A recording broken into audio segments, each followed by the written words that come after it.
Hello students, class 12 conditional probability को समझते हैं दो एग्जांपल्स के द्वारा। मान लीजिए हमारे पास में 52 ताश के पत्तों का एक पैक है, पैक ऑफ 52 कार्ड्स, और हमें एक कार्ड उसमें से निकालना है। अब बताइए what is the probability of being diamond. Diamond होने की प्रोबेबिलिटी क्या हो सकती है। 52 पत्तों में 13 डायमंड होते हैं, तो प्रोबेबिलिटी हो जाएगी 13/52 मीन्स 1/4। अब मान लीजिए हमको पहले से एक कंडीशन दे दी जाती है, बता दिया जाता है कि कार्ड जो ड्रॉ किया गया है वो रेड कार्ड है। अब ये बताइए कि जो रेड कार्ड है वो डायमंड ही होगा। अब हमें मालूम है कि टोटल 26 रेड कार्ड होते हैं 52 में से, तो 26 रेड कार्ड में से हमें एक डायमंड आना चाहिए। तो 13 डायमंड होते हैं, 26 रेड कार्ड में 13 रेड डायमंड्स होते हैं, तो इसकी प्रोबेबिलिटी अब बन जाती है 1/2। तो इस तरीके से ये चेंज इन द प्रोबेबिलिटी, यही कंडीशनल प्रोबेबिलिटी है। या हमको ये पता नहीं था, कोई कंडीशन नहीं दी गई थी, हमने डायरेक्ट आंसर निकाला 1/4। यहाँ कंडीशन दे दी है कि जो कार्ड निकला है वो रेड है, और रेड कार्ड निकलने के बाद हमें बताना है कि प्रोबेबिलिटी क्या हो सकती है कि वो डायमंड होगा। तो यहाँ पर एक कंडीशन बनने के बाद इसका आंसर जो है वो चेंज हो जाता है, बन जाता है 1/2। इसे ही कहते हैं कंडीशनल प्रोबेबिलिटी। दूसरा एग्जाम्पल देखते हैं। मान लीजिए दो कॉइन हमने टॉस किए, सैंपल स्पेस में या तो दोनों पर हेड आएगा या दोनों पर टेल आएगा।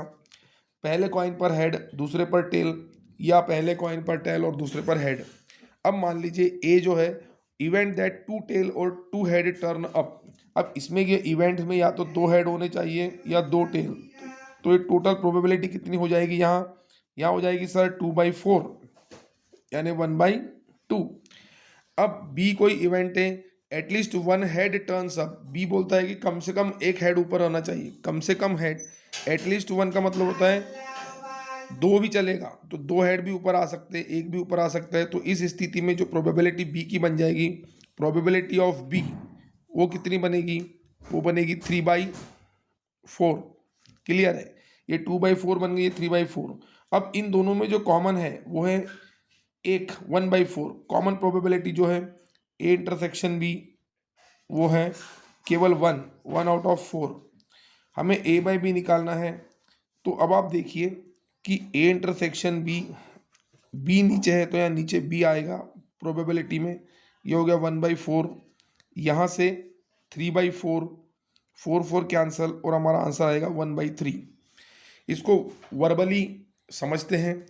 प्रोबेबिलिटी ऑफ जो इवेंट बी है उसमें 3 चीज़ें हो रही है, HH, HT और TH। यदि हम इसमें, अब ये कंडीशन हमें दे दी गई है कि भाई तुमने 2 कॉइन टॉस किए और उसमें एटलीस्ट एक हेड तो ऊपर आना ही है, फिक्स है। अब बताइए कि दोनों हेड आने की प्रोबेबिलिटी क्या है। तो अब यहाँ यदि हम देखें तो दोनों हेड आने की प्रोबेबिलिटी 3 में से एक है, 1/3। यही होती है कंडीशनल प्रोबेबिलिटी। कंडीशनल प्रोबेबिलिटी निकालने के लिए हमें कॉमन को आउटफिट कर देना होता है।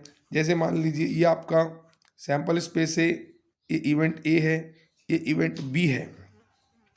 इवेंट ए की प्रोबेबिलिटी हमारे पास में जो आ रही है वो है 1/2, और ये कॉमन पोर्शन है। ये common portion A intersection B होगा, ये ए है, ये बी है। जब हमको probability of A by B निकालना है, ए बाय बी का मतलब ये होता है कि बी की प्रोबेबिलिटी ऑलरेडी गिवन है, अब ए की निकालो। तो ऊपर तो हमेशा ए इंटरसेक्शन बी आएगा, लेकिन जो नीचे दिया हुआ है उसकी प्रोबेबिलिटी नीचे आएगी। यदि ये बी बाय ए बोलता है तो यहाँ पर से इंटरसेक्शन हमेशा ऊपर आएगा, और जो नीचे दिया है उसकी प्रोबेबिलिटी नीचे आएगी।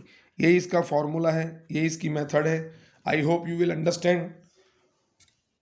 कोई भी क्यूरीज के लिए कमेंट बॉक्स में कमेंट कीजिए। ज़्यादा से ज़्यादा इस वीडियो को लाइक और शेयर कीजिए। Thank you.